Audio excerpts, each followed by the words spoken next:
Quiet, silence, audience. Shh, quiet. Hey, it's working. Okay, so welcome. Hi, welcome to Filmmaker IQ Live, the live show where I talk about stuff and meander and yak on for an hour, and people get upset with me because they're not the regular videos. Because heck, those take a long time to make, and I just wanted to get on here and say hi and talk about stuff. All right, let's see if we're working here. Am I live? I think I'm live. Let's see. Yeah, I'm live. Okay. Let's see here.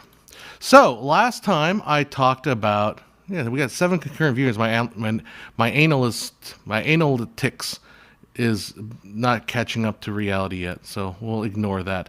Concurrent viewers 10. Hello, how you doing? So let's talk about the last week's podcast, the live stream. I said I saw the first half of the Matrix movie, and it's interesting because people get so triggered by titles.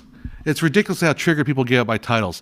And one guy that said, I watched the first 5 minutes of your live stream and you didn't even start talking about the Matrix at all. And the dude's like, yeah, he talks about it at the 6-minute mark. You didn't even watch it.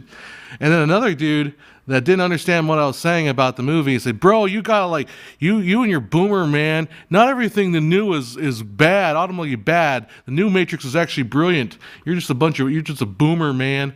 Boomer. Da, da, da, da. And it's true, I am a boomer. Well, no, I'm not a boomer. I'm actually a millennial. But I'm the boomer of the millennials. I'm the oldest of the millennials. Hello, Mindo, how you doing? That's coming up. Okay, yeah, working. Hopefully this stream will not have as many technical issues as we had last time. Last time was really, really bad. This time, hopefully it's okay. Let me just see something. Yep, no, that's not a glitch. That's not the Matrix glitching. It's actually just part of the set. Anyhow, so I watched the first, so recap, if you didn't watch last week when I was talking about the Matrix, I said, basically, I think I'm getting a little bit hot there on the mic. I basically said that the movie, I enjoyed the first half of the movie, but in a very cynical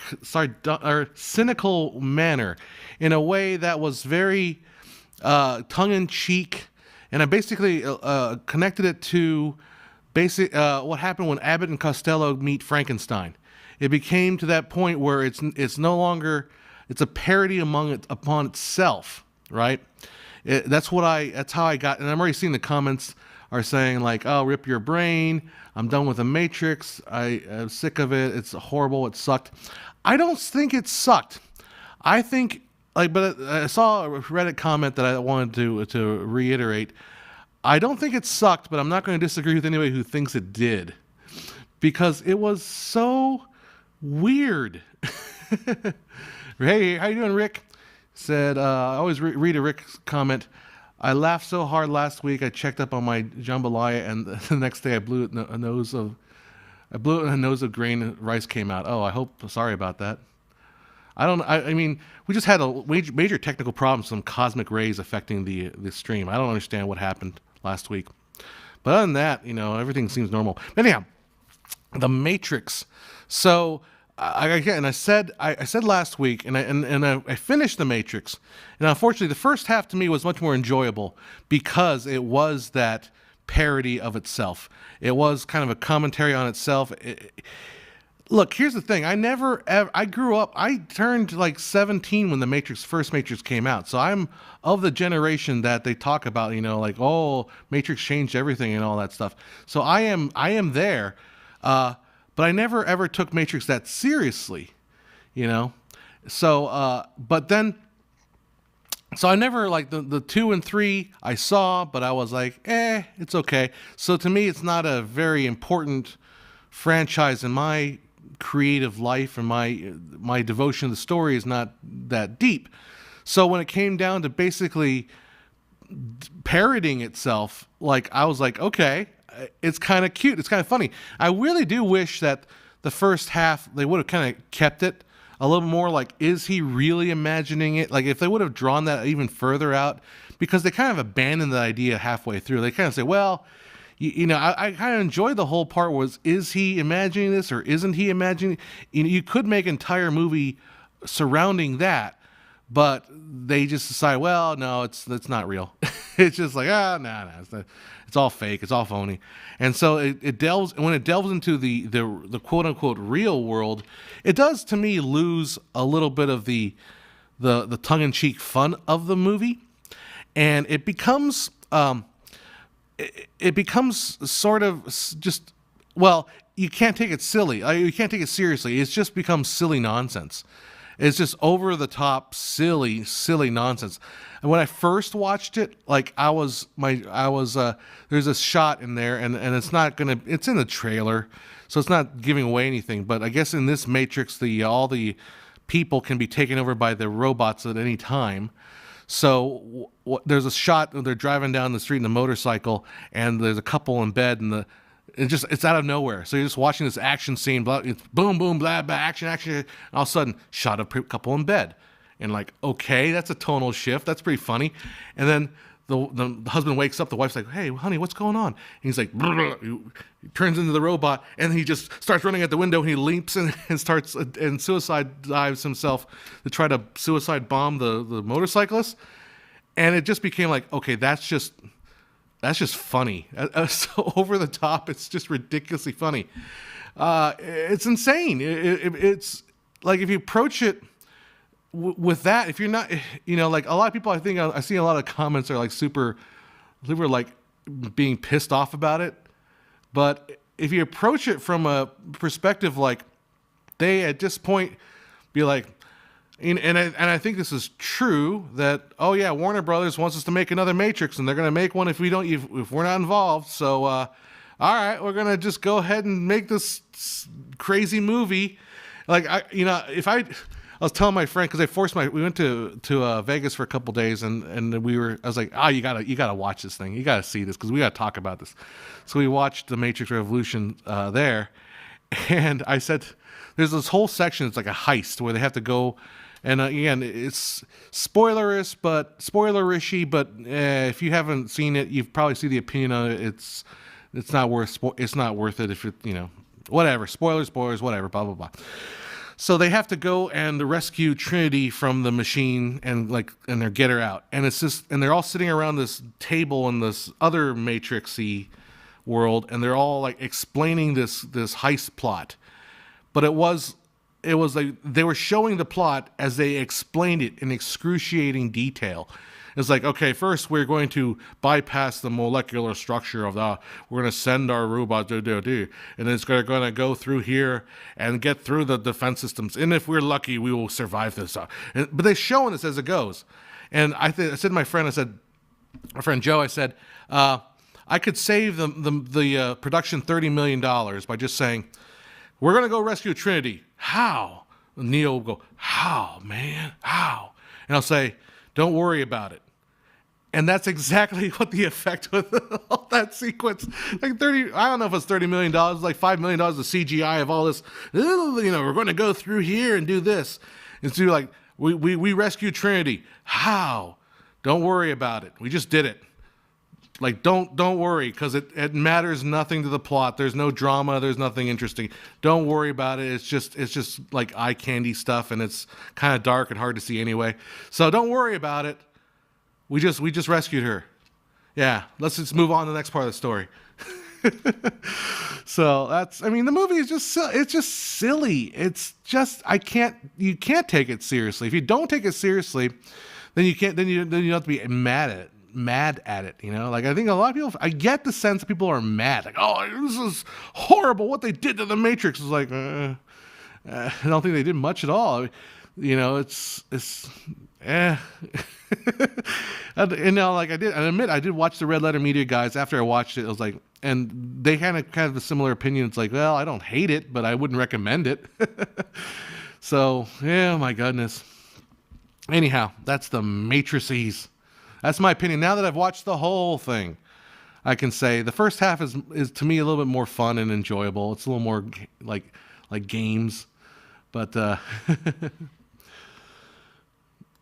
All right, here we go. Satanic. Oh, here's Rich Evans's face. Satanic James. Hey, man. Actually, what happened to this channel? I mean, last good vid is about yellow color. Why are you ignoring fact that nobody likes your new stuff and continues in this direction? I miss old videos. So the answer to that is basically people change. And life moves on, and I didn't want to do the old video styles anymore. And part of it too was the comprehensive videos became too difficult to do, like too difficult to make because you run out of topics. Because I covered a lot of topics already, so like how many videos can I do on the subject of how to record audio?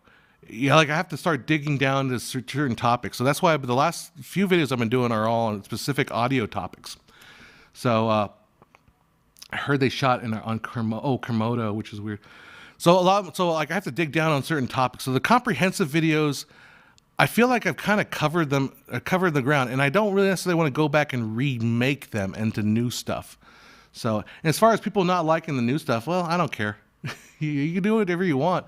That's like I don't need to have you. You don't have to watch the stuff, and like the fact that you guys are here is ironic because there's an old Simpsons joke where Lisa says, "Why do they come to my concert to boo me?" So, whatever. David Valera says Hollywood is running out of ideas, and so I have been always in the very, very pushback against what I believe is the idea that Hollywood is running out. I don't think Hollywood is running out of ideas. I think what is happening is there's a corporate incentive, profit incentive, that is not allowing these big companies to put the money into newer, bolder ideas, and that everything is becoming. So again, we're talking about Cowboy Bebop with my friend, and like how the new show. What I was going to talk about is the idea that the original Cowboy Bebop was about ideas, and it dealt with ideas and themes and concepts, whereas the new Cowboy Bebop dealt with plot. Like the whole thing was trying to entice you with plot, and that they felt everything had to be crammed into a certain plot, right? And greed is ruining art, says Mindo. I don't agree with that. So I don't think it's a greed issue. It's not a greed issue. It's basically a corporate mentality. Kind of everything becomes more. It's because let's face it, everybody was greed. It was all greed. Like it's been greed since the beginning. There's no such thing as a movie business without greed.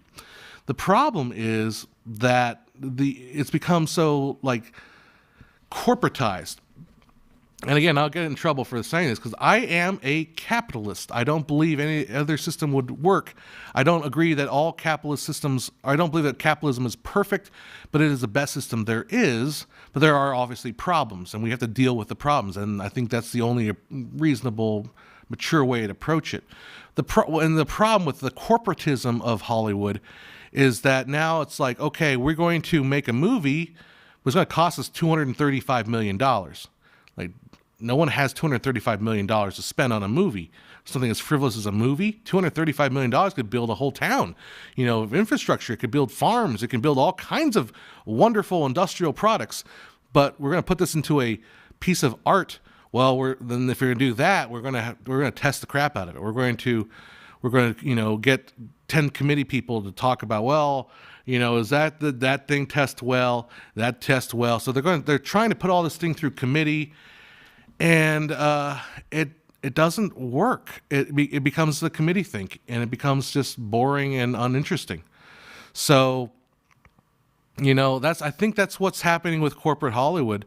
And and I was telling my friend too, we're hashing a lot of the topics we talked about, but there was a point, these superhero movies, like when Kevin Feige took over Marvel and, the first Jon Favreau, Iron Man, and all those superhero movies, those were fresh movies to a lot of people. A lot of people, when Iron Man came out, a lot of people I had never read an Iron Man comic book. I didn't even know who Iron Man was when Iron Man came out. So Iron Man was a fresh, new take on superhero movies. Of course, now we're a decade plus over beyond that. And now the superhero genre is completely saturated. It's full. So, we need a new approach to these kind of movies, a new way to making movies. Anyhow, my whole point was basic. I think it is corporatism with the narrow focus of dealing with. Oops, I left your comment up there forever. Sorry, bud. It's the corporatism dealing with very, very, like minutia kind of like, okay, we need to make a movie that makes this much money, that appeals to this audience, There's just too much. I think there's too much money in it. Like the fact of the matter is you can't take $400 million or $300 million and put it into a movie and be like, oh, have fun, make whatever the hell you want. Like I can't get behind that. Like, that's a lot of money. That is a huge amount of money to put into something that's as frivolous as movies, and not expect some sort of like the counter. They call in finance they call it fiduciary responsibility. I know we're going to get there. We're going to go there. Fiduciary responsibility to your shareholders.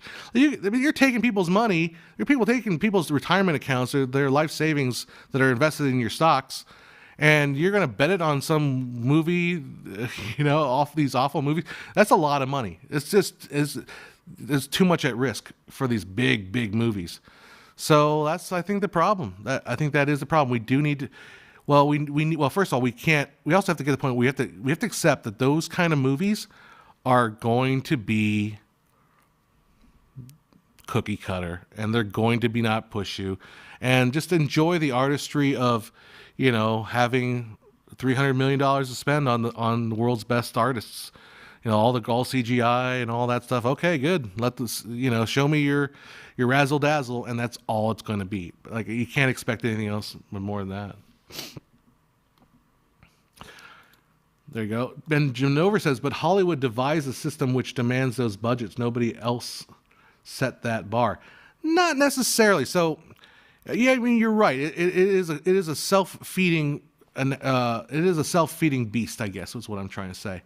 Because remember, if you go back and look at really why the big what was the movie that started the blockbuster concept, right? The movie was Jaws. And why was Jaws so important to the movie industry?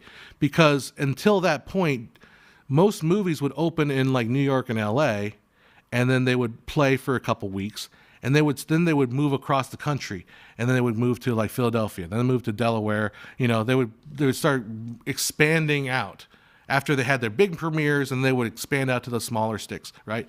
But what Jaws taught the Hollywood was basically, hey, if we open everywhere, all at the same exact time, we could just spend one huge amount of money, one huge price drop on advertising. It's because the idea was it's cheaper to advertise to the entire country of the United States and now to the world if we just throw everything at one basket instead of like opening up in New York and LA and then having to wait 2 weeks and then having another opening in Philly, having another opening in Des Moines, Iowa. So it was cheaper to just go boom everywhere at once. So then you have to like justify, okay, well, it's going to cost like $70 million to do a United States advertising campaign, worldwide campaign, probably even more than that, right? But let's say U.S. only.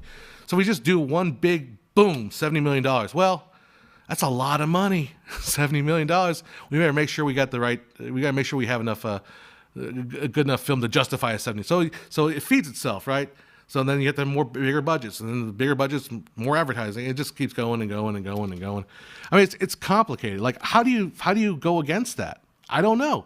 Now, a lot of you guys are watching my stream, despite the fact that apparently my content, everyone hates it now, according to that one dude. But you guys are watching my stream. You obviously care about movies, right? You care about watching movies. You care about watching good movies. You care about when the A movies, the blockbuster movies are crap or terrible. So you guys care about movies. But what about everybody else who just wants to see a movie like, I've had a hard week at work. I just want to come home. I just want to watch something. Like, they don't care that much. So to them, maybe Resurrections 4 is a good, I don't know. I think they'd probably watch it and just get a laugh out of it. They wouldn't take it seriously, kind of the way I'm not taking it seriously. Benjamin Dover says, same thing happened to the game industry. I think it's happening to every industry. Yeah, your budgets escalate until corporate interest became the only thing that matters. And I mean, if we want to hopefully take a little bit of a optimistic attitude, is that kind of environment breeds originality. So then what's the next original thing? It may, the wonderful thing about technology, has made the ability to be original extremely easy. I mean, there are one of the greatest channels I've been watching lately, because a friend turned me on to this thing called King of the Mountain on YouTube, right? And what it is these guys that make these little, they're basically Hot Wheels, and they have little tracks. So they built this whole entire track with these Hot Wheels, and they race 4 of these Hot Wheels. They just basically put them on top of the track, let them go, and then they race the cars down the track. But the production value is really, really good. They make it look like an ESPN production. They've got like color commentary. I mean, the track is like, it looks like, a model railroad, so it's got all the different, things on it. So it looks like a whole thing. And then when the cars inevitably crash, you get all excited because like, oh my God, it's a car crash. It's totally original. And they're just absolutely killing it on YouTube because they're original. They're doing something new, unique, and people are responding well to it. So I guess when everything becomes corporate interest and corporate, becomes a David versus Goliath kind of thing, where you're like, okay, well, you guys are Goliath. You have all the money to make all this incredibly CGI riddled. CGI heavy, over the top, market tested, everything is non-offensive, blah, blah, blah. So here's the room for the original voice to come in and say, hey, here's what I'm going to do. But the thing is, you can't fight them on their terms. You got to fight them on your terms. Yeah, 3D Bot Maker. Yeah, that's my friend showed me that, Clay, and it's amazing. It's absolutely amazing. And some of us production guys are sitting around like, how do they shoot that? I'm guessing they shoot it like with a stabilizer, like one camera is a stabilizer, just follows it all the way through, and they got like GoPros along the track. And it's really good. 3D Bot Maker, King of the Mountain. Check it out. Go and watch some of those. Those are really, really good. Hey, Rigel7, how you doing? So, there you go. Benjamin Baraha says, I can prove Resurrection is the best movie ever. Whatever. Smiley face, that's why it's a smiley face. It is, like that. And that's a weird thing, man. It's also become super binary. Like, I don't think it's the worst movie ever. I don't think it's a great movie. I don't think it's even a good movie. I wouldn't even say Matrix Resurrection is a good movie. It's an interesting movie. It's bizarre. It's it's funny. By the way, I want to do a video. I'm probably going to do a beat by beat. I forced my friend to also watch this movie called Candy. And oh my Lord, Candy. People are going to, that movie. Oh, that's crazy. That is some serious cocaine driven movie plot line. Alrighty. Hey, Nay Doler, how you doing? So yeah, so that's basically it. That's what I was talking about, the Matrix. The other thing, I put out the video on 32-bit float because it was one of those topics that jumped right out at me because I was seeing, well, I did say that I got a comment saying I needed to update my video on sound recording. And I said, well, no, I don't need to update it because 32-bit float is not really important. And then I realized that 32-bit float recording was like prevalent and popular in the last few days. So Derek says, is that the movie with Ringo? Yes, it is. It's Ringo and Marlon Brando in the same movie. It blows your mind. Rick says, I lost internet about halfway through the latest Matrix movie. Yeah, so anyhow, the 32-bit float, I was getting a lot. I was starting to notice, and I guess, and I am turning the 4.0 pretty soon. Well, not pretty soon. I got a few months to go. But I've got to the point, too, where I think that I really don't like it when people try to sell me stuff. Like, and then I don't, or maybe it's an experience thing where I feel like people are trying to put one over on me, and I'm like, all my experience says I don't need that. And yet every single video I watched, every single article I read was like, this is really cool. This is really good. And I was just like, it's cool, but I don't need that. And that's what I got. Like, it really pushed me to make that video. And I really wanted to get that video out. So I did shoot the Fox video, Fox After Fox. I probably just call it the History of 20th Century Fox. Because the other Fox video no one really watched. I mean, it had like 10,000 views. It's really good. I think it was a fantastic video. But you have to be like into the early era of film studios to kind of appreciate it. But this next one will be a little bit more accessible because it starts in the 30s and goes up to Disney buying Fox. So it'll be a good one. But yeah, I just wanted to mention that I did. That's the reason why I made that 32-bit float. I don't like it when people trying to sell me on something. And honestly, like the way the internet works and the way these, I may have said this on my last review or my last live show, where I said I was researching that Liao lens, which is that lens that's like a telescope. I mean, it's a macro lens, but it's like a really long macro lens. And every single channel on YouTube that does like gear reviews had one. And I was like, oh, maybe I should buy one and have it in my arsenal. And I had it in my shopping cart. And then I wait a second, $1,500 for this thing. Wait a second, $1,500 for this thing. And it's an f like 32, and it's, whatever focal length. And how much macro stuff do I do? 0. Every YouTube channel talked about this lens. No, I don't need that. I was being sold this thing. And if I did need it, you know what I'd do?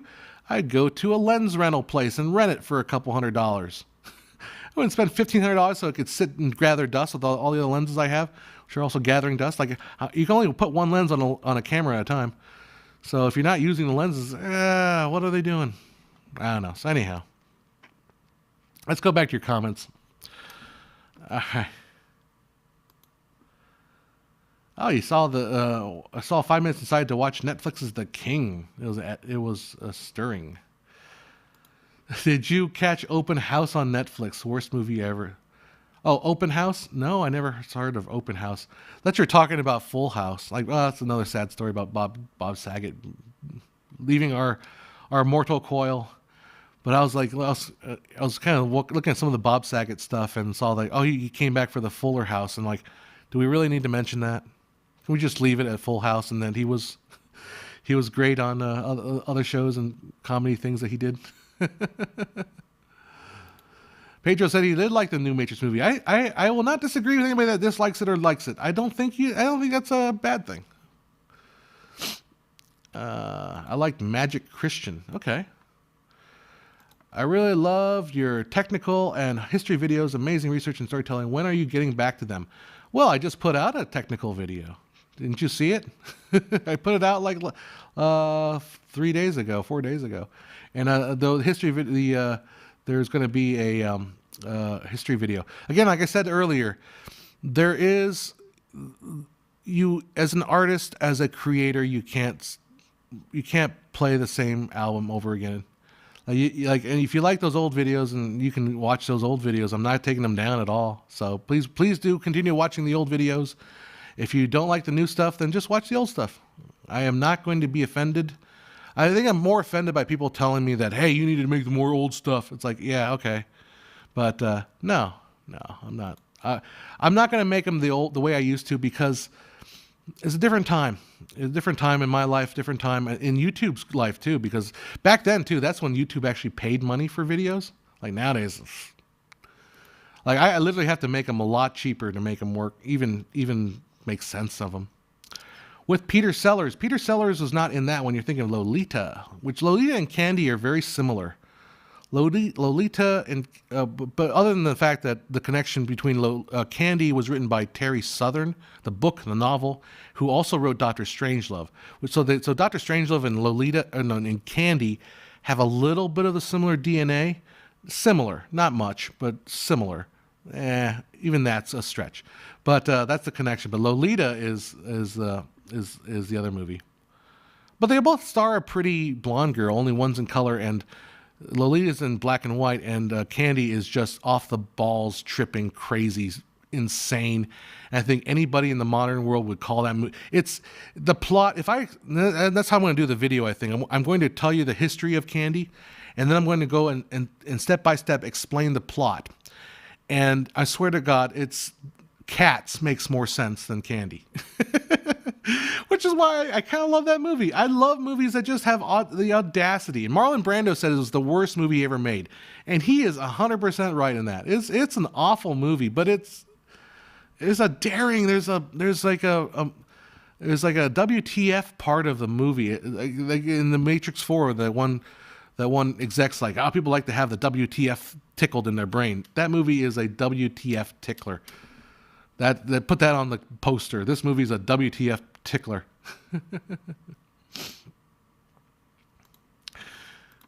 Cole says, sometimes if you change the title of a video, more people will watch. I agree with that. And that's the problem. Like, I got accused of putting a clickbait title when I said, like, this is why you don't need 32-bit float. And the guy's like, change your title. And I'm like, no.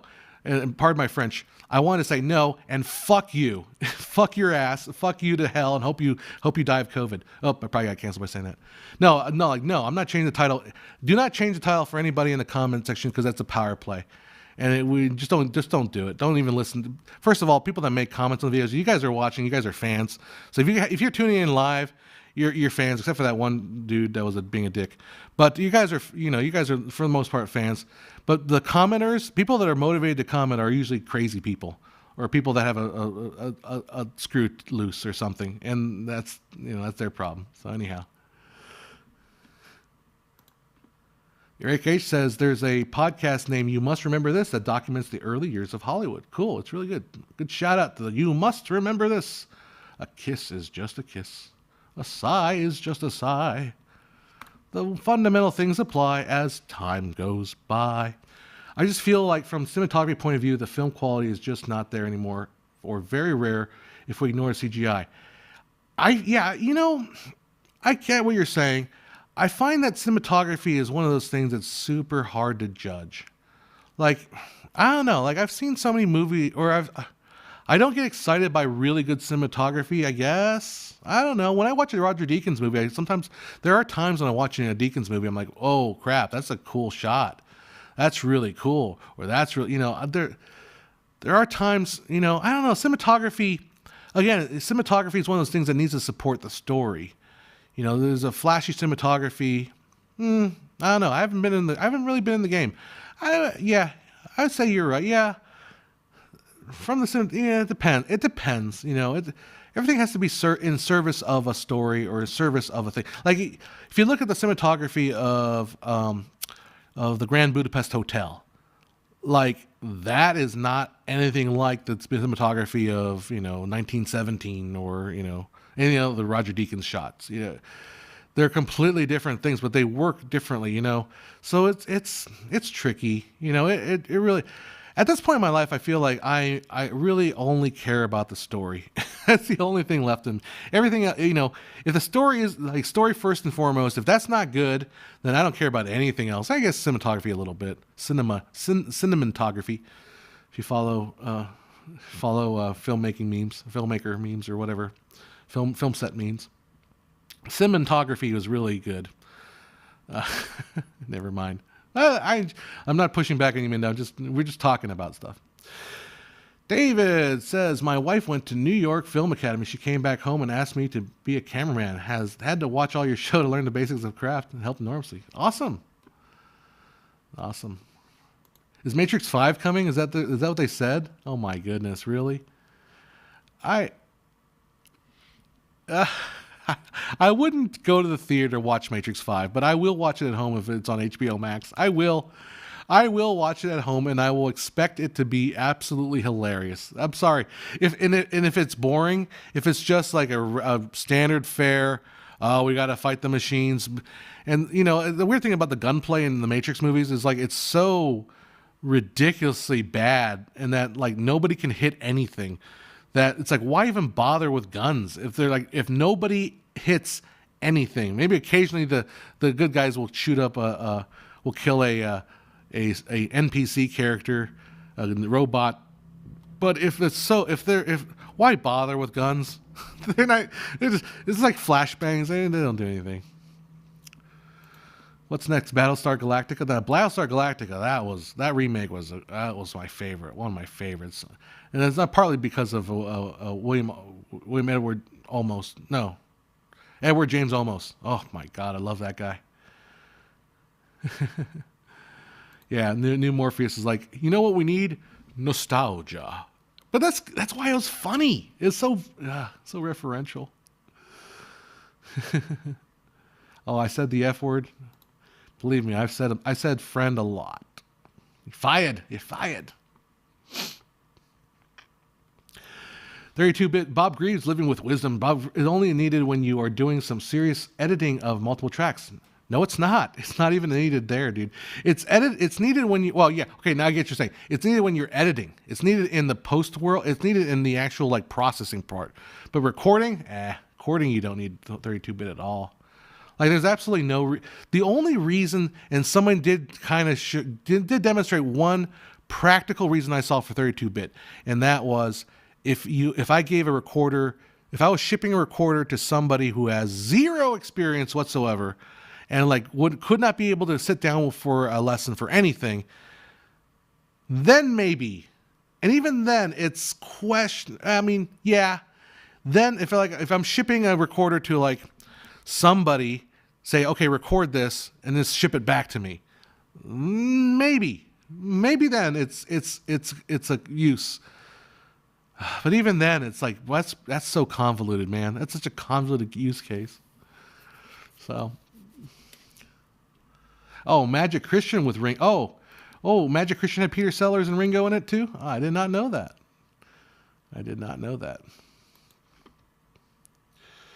Yeah, Dune had a lot of cool shots. But I think the thing with Dune 2, how you doing?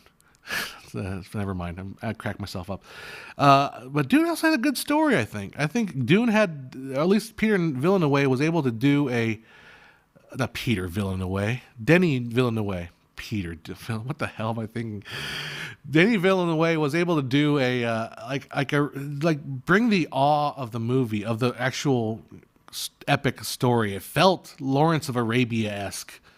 You know, and it wasn't quite Lawrence of Arabia, but it had that feeling of epicness that worked, I think, in the theater. So we'll see how if he can stick the landing for the rest of the movie, I mean, hell, that'd be great. So I like the technicality of how they made the Mando shows. I think, honestly, I think that they did a great job, but I think people need to get over that part. The virtual sets are cool. They're cool. But we need to stop thinking about them and start, I get it. Then for like Mando, where it's like literally, it takes place on a different planet, probably great use of that. But we need to especially filmmakers who are coming up, right? And look, Mando's cool. That's not a real set either. That's the same technology, only much, much lower tech, right? But we need to kind of check our excitement about it, or else we end up what happened to George Lucas with the first Star Wars movie. Because maybe you guys, who here is old enough or has been around long enough to remember, what was the name of that movie? It's called The Airman or Aviator, not Aviator, but it was the movie about the guy who flies like an F-15, and it was all shot on green screen. It was like the first movie that was shot on green screen. And if he made like a Kickstarter movie. This is before Kickstarter even existed. He made like a promo video, and Angelina Jolie was in it, and I can't remember the name of the movie. You guys, not Red Tails, the one way before that. Oh, geez, what do you guys think? You guys know what I'm talking about? Know what I'm talking about? Michael says, just 32-bit is not necessary, but dual gain ADC is crucial. I think they're the same thing. What's the name of that movie? Guys, what's the name of that movie? Sky Captain of Tomorrow. Thank you. Sky Captain of Tomorrow. Thank you, guys. And the World of Tomorrow. Thanks, Sky Captain and the World of Tomorrow. Do you remember that movie? Do you remember how cool it was that there was entire thing was made virtually? Yeah, and now what happened after that? We had Lucas come by and make the prequels all digitally. And then everyone's bitching about, oh, green screen, so terrible. And now we're like, oh, but virtual sets, so awesome, so cool. But you got to hold back. Roll the reins on that back. It's cool. It's cool. Don't fall in that binary trap. I'm not saying it's not cool. But shooting on a set is a little bit better for a lot of things. Now, if you want to shoot on, in a rock, in a rock canyon on the surface of Tatooine, virtual production may not be a bad idea, But if you're going to shoot in a bar at Tatooine, I think the set would probably be better. I think there's a lot of limitations to the virtual production that we are not aware of because all we've watched is the marketing. All we've watched is Disney's behind the making of Mandalorian. Well, guess what? Do you really believe Disney? Are they showing you all the warts and all the complications of that stuff? I don't think so. Anyhow. My living room is chroma key blue, $100 a can. There you go. That's the way to do it. There's a film called Kashyyym. I think it used virtual sets better. I mean, sure it did. Sky Captain was after episode 2. Well, let's look that up here. Sky Captain and the World of Tomorrow. Yeah, 2004. But 2004, those were after the prequels, weren't they? I take that back then. But I think Sky Captain was one of the first Sky Captain. Let's see, the short. There's a short that came out really early. And I don't remember when that originally came out. But it was kind of like that. It was kind of a 2004 action film written and directed. So 2004. So 1997 was when the Star Wars first one came out, I think, right? So anyhow, well, my numbers my timing is not quite correct. But remember, Sky Captain was also made by like one dude, like the original short. So my timing isn't exactly. I don't remember quite perfectly, but I just remember the hype around Sky Captain being like, oh man, anybody in the living room can make these crazy like crazy green screen movies. So. Do you ever watch movie reviews and rants on YouTube? I watched a lot of Red Letter Media. I haven't watched them recently, but I watched them more recently. I was watching, what was it? I keep forgetting the name of that channel. Drunken Expedition or something like that. I don't know. I can't remember what it was. But yeah, those are the ones. Mainly, I watched those. I used to watch a lot of Kermode. I like Kermode, Mayo and Kermode. For movie reviews. What I like about Kermode is he reviews a lot of movies that are not the big blockbusters. So you get at least the problem with a lot of people when they talk about all the movies out there are superhero movies. Well, that's because all the movies marketed to you are superhero movies. When you open up, YouTube, you see all these reviews of superhero movies because you haven't figured out a way, because maybe you're of a certain age and the marketing demographic is like, oh, you're male and you're between the ages of 18 and 35. Here's a bunch of superhero movie ads. Or here's a bunch of reboots and remakes. But the good thing about Kermode is he talks a lot about other movies, and you get a larger sense of the world. And that's why I like watching stuff about him. What am I doing 8x10? Not soon, because I'm barely doing 4x5. I don't have the patience right now for 8x10, sorry. I wish they stopped using crappy rubber doll-like costumes. Oh, rubber doll-like costumes referring to Boba Fett and Ghostbusters. I never even saw Ghostbusters. It's just cringe. Yeah, like a lot of like rubber suits and all that stuff. First Star Wars, 1997. Yes, try to keep up, Derek. I know it's hard. I know it's really hard to think that a person like me would probably think that the first Star Wars came out in 97. I know that's really tricky for you to grasp, but yeah, do keep up. I'm sorry. A little bit of snark there. using Unreal 5 engine, you can do I can do very short, high quality film, but do an entire movie would require a team of animators because it's labor intensive. Exactly. And I think also, like, I feel like, and this is, I guess, this is just what you call very inducive of the kind of YouTube culture that, and I'm guilty of it too, because I have been, most of my life been spent very introverted. So I'm super introverted, which means I'd rather go out and shoot stuff and come back and make it perfect, right?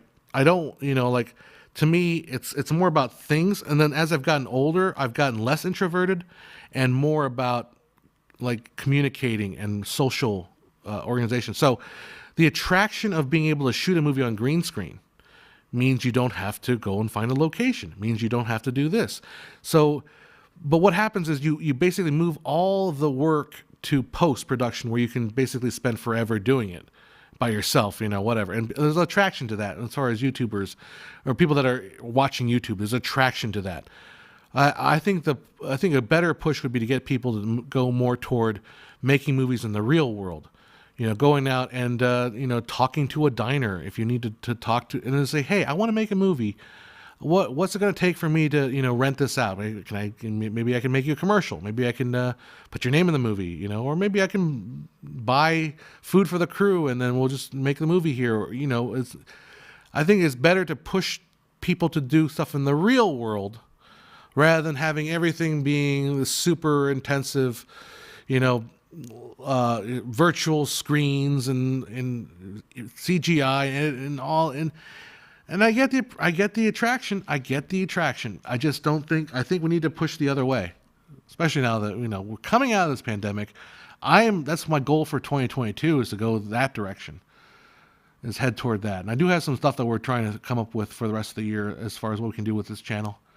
But anyhow, that is what I was thinking. Hey, Schlitz, you got the 80s Miami Vice.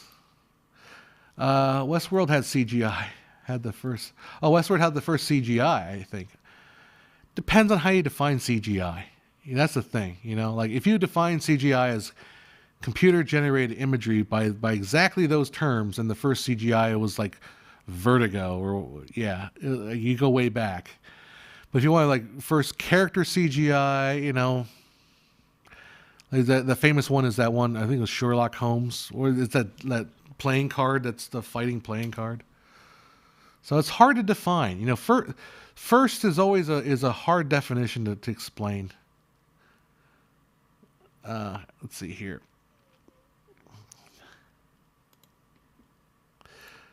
Cole says, it's a good, most of my favorite scenes happen in diners and cafes. Yeah. But like, I could see the appeal of saying, well, if I can shoot a cafe virtually, why wouldn't I? And maybe shooting a cafe virtually would be the most easiest thing to do. If you think about it.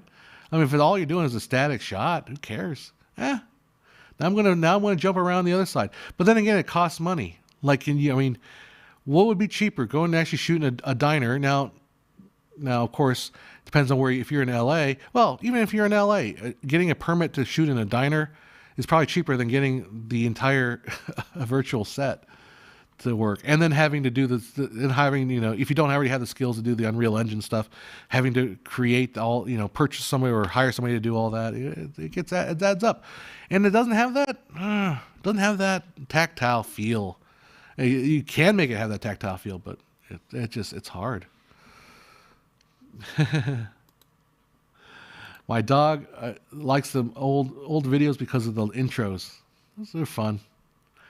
When that very first anime intro did like 11 versions, and my partner at the time, who was like a crazy perfectionist, was kept having me remake it. And the weird thing is, like, and I guess, to be honest, like, wasn't too happy with how things ended with my partner and I with those videos. So part of the reason why I'm not doing those kind of style of videos is I want to do something different. And I want to do something of my own. That's really, that's part of it. The other part is true that I have I can't do comprehensive videos because you run out of comprehensive topics to do. It just does, and honestly, I don't think YouTube rewards that kind of video anyways. Not anymore. Do you remember the old how? Oh, you know what I remember as bad CGI movie? It was that Kingsman movie, the second one. I thought the second one was kind of silly and fun. Or was it Kingsman? They did exactly that in the Kingsman in a cafe or a restaurant. Yeah, I think they did. You're right. Watch festival films. They are non-standard and closer to indie capabilities. Yeah, I agree. Well, the higher end of festival films. If you've been to some festivals, there are some films that are, man, can't do a dolly zoom with a green screen. You kind of can, but you'd have to fake it, Anyhow. Dave says the LED light panels are insanely expensive. Well, to an average human being, they are. I actually looked into it. You can get them, and I was looking at like China, because you don't really need that much resolution because you're going to kind of blur it out anyway because of the depth of field. So a lot of churches buy these kind of screens, but they are you are spending like $6,000 for maybe about a 1.5 or half a meter screen maybe. So one panel will be about $6,000. So you keep adding that up, you could easily spend $150,000 if you wanted like a full set. A stage would probably be more than that, and then of course it's Disney. They have deep pockets. They're not buying the cheapest Chinese Alibaba stuff out there. They're buying high end stuff. So maybe $10,000 a panel. So yeah, they get pretty expensive. But if you're Disney, it's not expensive at all. How much would it cost to shoot one day on that diner set that everyone uses? Good question. Pure Space is a good place to go. You might be able to find the diner. Once in a while it pops up. If you're an indie movie or music video, something like that, it's about, I want to say $700 for like a day to shoot there. Don't quote me. But like $700 a day to shoot there. And then that's not a diner. That's like one of them is a standing set. Like a couple of them look very much. If you guys remember that music video by CeeLo Green, the "F.U." Forget You, they call it now. If you guys are old, you know what the original title of that song was. It's not Forget You. But anyhow, that diner, which you've seen like in 100 other videos, that's like a real diner, I believe. But there are a couple diners that are standing sets, and they're like $700 to $1,100 a day to rent. What is with these VOR NGO people? Jeez, I hate this stuff. I hate when they see that. You get blocked right away. Bam. Put user on timeout. Hide user on this channel. Bye-bye. Yeah, some weird people that every time I do a stream or something, they get comments like VR.NGO. Like somebody could shed light on what the hell scam that is. Yeah, Mulholland Drive. Mulholland Drive is one of my favorite movies, too. A young Glenn Fry. All right. How's it going, J-Man? How's it going, Meow Wang? That's right. What do those letters mean? What letters? I'm not... Oh, VOR.NGO. I have no idea. They're like... They always post them in comments on random videos. They just pop up as comments. I assume it's some sort of like spam link, and I've clicked on it before, and I think it took me some weird thing, and and that's when I became an Android. No, they gave me a choice between the red pill and the blue pill, and I said, oh, none of that red pill for me. I'm going to stick with my blue pill, and that's the way I am. The Goodfellas diner, yeah, that's a good one too. I'm trying to think of one of my favorite diner scenes. Pulp Fiction. Great diner scene. That's an easy one. That's like a low-hanging fruit. What other good diner scenes are there?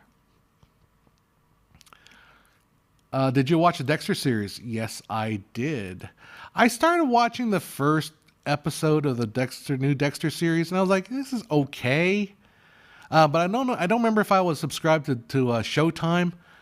And I think, I don't know if, and I was like, I don't really want to subscribe to Showtime. I don't want another subscription I don't watch. So, okay, this isn't just, okay. The thing about Dexter, There's one scene that was so bad I thought it kind of put me off, and it had nothing to do with Dexter, had nothing to do with it, but it was the scene in the very first episode of the very first of the latest season when they're all outside protesting this oil guy who's going to come here and buy this land. And I thought the acting of the protesters was so pathetic. Like the protesters are so terribly written. It was so bad. And again, not blaming the Dexter, not blaming the actors that are in the show, but that was like, oh, that's cringe. That was cringe. And otherwise, I thought it was an okay show, but it was like, I don't really need to go on. I don't really need to follow down this path. So, anyhow. LOL, I was really getting cabin fever. Well, hopefully help you out. The Dune diner scene that didn't make it in the movie because it could have been in another scene. I'm not sure what the Dune diner scene. The diner scene in Dumb and Dumber with Seabass. I don't know. I don't remember that one. I don't remember Dumb and Dumber that well. I remember lots of Dumb and Dumber, but I don't remember that well. Now that you said about red and blue pills, in the video game, it stated that the blue pill is kind of roofie. It was a kind of roofie. Neo goes to sleep, and the next day he can catch him again. Oh, there you go. Okay, interesting. Yeah, it kind of plays the whole idea like, oh, it's not really a choice. You've already decided kind of thing. Windows says, yeah, that was a bad scene, the protester scene. Yeah, that was. I'm not downing that series just for one bad scene. It's just like, I get it. You wanted to reprise Dexter, but to me, the show kind of ended. The final season was pretty rough, and the very final shot where he's like sitting there alone in the ice cabin and by himself, it's like, okay, I get it. Show's over. go do something else. I love the series. I love the first like 4 series. I loved even Jimmy Smits on that show. I loved I thought his character was dastardly bad. The show was great. It was great. It was really good. But I thought it was over, and I didn't really need it to come back. But I don't know. Let's see what they do with Bosch. I think I liked Dexter more than I liked Bosch, but Bosch became my new police procedural movie or TV show that I started following. Red Cosmonaut, hello. Speaking of cosmonauts, I kept watching the show For All Mankind. Now, I really started enjoying that show. It's just that show is just it's a soap opera. It's soap opera with space and alternate reality history about the moon landing and moon bases and Russian Cold War issues. And anyhow, I really enjoy it. Okay, well, I've been on for about an hour, I believe, coming up on an hour. Let's see any other comments before I go here. Throw them in there real quick before I take off here. Matrix 4 has got everything wrong with modern movies. The construction of a former hero, weak villain, and awful plot twists. I'm not going to disagree with that. Absolutely do not disagree with any of that. It's just, I just still found it weirdly enjoyable, weirdly entertaining. Although I did fall asleep the second time I watched it. And then I woke up and I was showing my friend. And I was tired. It was a long day. And we hadn't had sushi that day. Yeah, sushi makes me sleepy. All right, guys. Well, I need to go and pack up for tomorrow, which is my first little multicam shoot for tomorrow. Hello, goodbye. So we'll be back here next week, and I will be working on the. See you later, Rick. We're working on the new, hopefully the new video that the new Fox video. We'll do some Fox video. I watched the movie in 3 parts. It's probably a good way to do it. All right, guys. And I didn't see the new Ghostbusters, and from what I've been told, I should not be watching it. All right, guys. That's it for now. We'll talk to you later. Bye-bye.